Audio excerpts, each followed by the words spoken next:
Australia appears 95% empty because of its unique geography, climate, and history.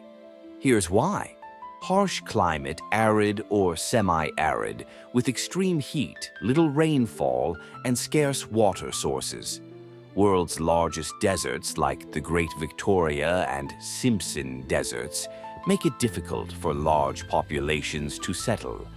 Over 85% of Australians live within 50 kilometers of the coast, where the climate is mild.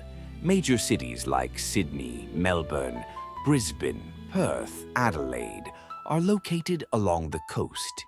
Indigenous populations like Aboriginal Australians lived in harmony with the land, but in small, dispersed groups.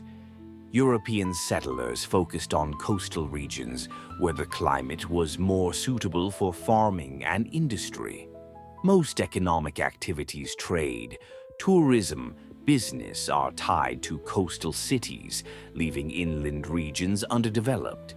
Essentially, Australia isn't empty, it's just sparsely populated due to natural barriers and historical development patterns.